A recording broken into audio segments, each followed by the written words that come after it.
It's a tender day for me. I want to ask people to come up if they want to say anything. And just before I do, to mention that the center is not really about the people who birthed it. It's not even about the hundreds of people who have entered our doors or held our hands or contributed so much over the last 40 years, many of whom are right here.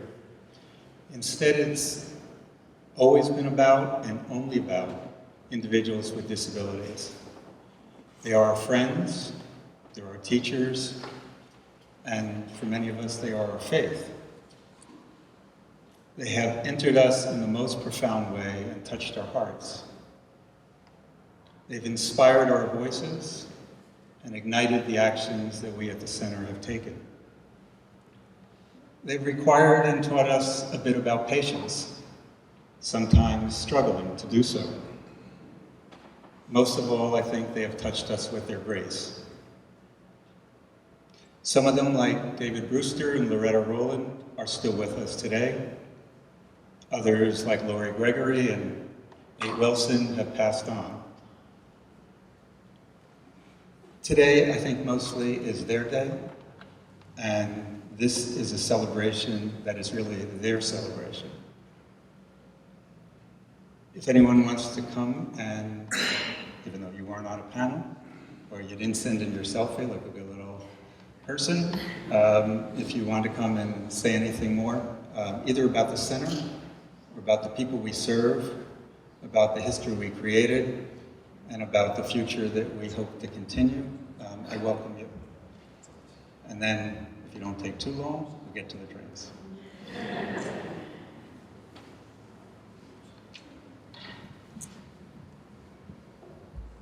Just anyone who wants, just come on up so we can do the mic.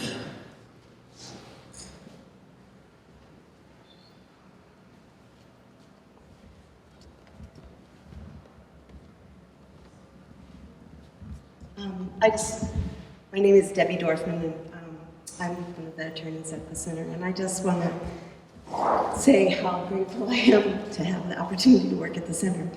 I first got the chance to work with Steve and Kathy back when I worked at what is now Disability Rights Washington, but was called the Washington Protection and Advocacy System, back in 1997.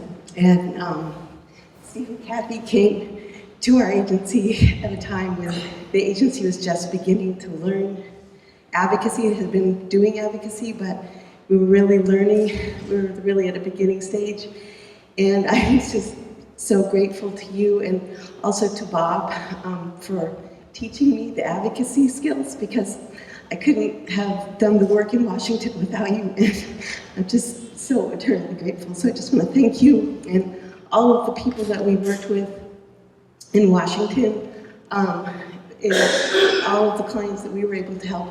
It was so much because of you, and I just thank you so much. And I know my husband Craig also, who was an advocate who worked with me at the Washington Protection and Advocacy System. It's not my husband, is also eternally grateful to you for this. So I just want to thank you so much and letting me be a part of CPR. So thank you.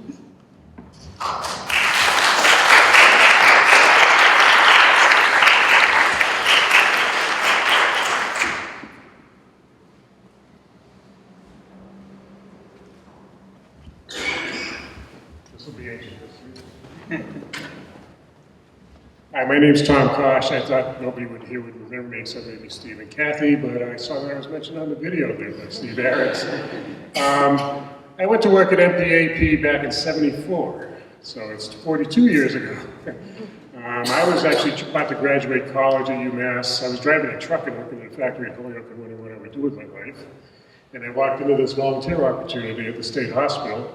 I knew so little about it that I went to Cooley Dickinson for the interview. I didn't even know the state hospital existed, let alone what the work was about. But anyway, I started there as a volunteer, and I stayed on for 2 years, and then we got the federal grant, and I got a full-time position as a paralegal trainer and supervisor. And David Brewster was my client. And so it's amazing to see him now in terms of what his life is like now compared to what it was then.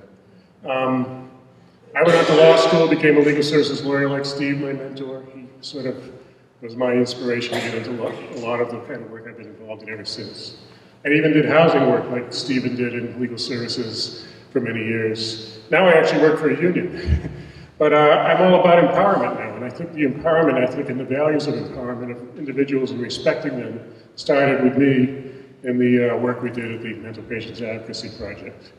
So it changed my life, it inspired me to do many other things in my life, and I'm really happy to be here, and it's just really rewarding and gratifying to see how much has happened since I left, and the great progress that's been made on behalf of the people we serve. So I want to thank you for being here.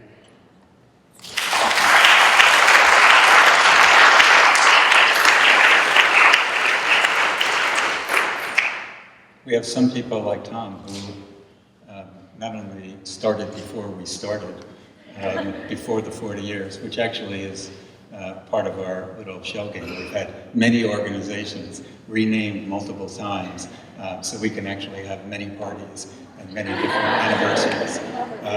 But Tom's come from Washington State, and Julie and Linda from Colorado, people who worked with us in the early 70s. So I want to welcome them. Anyone else who want to say anything?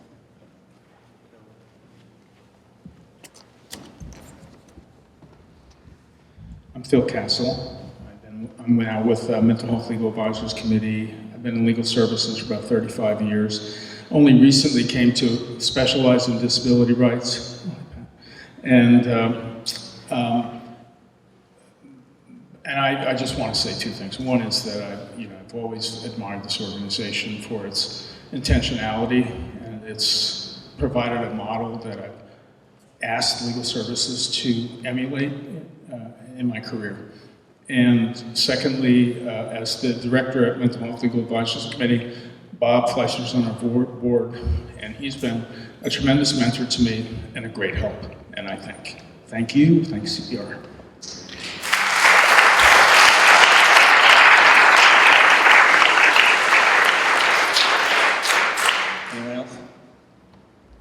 So thank you all for coming. I want to thank Karen Detmers, who is with the center, for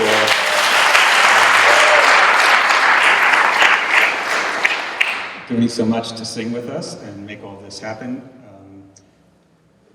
You have a little bit of time. You can enjoy Northampton. The reception begins at 6:30 at Hadley Farms Meeting House, which is over just across the bridge going towards Amherst. Thank you for coming.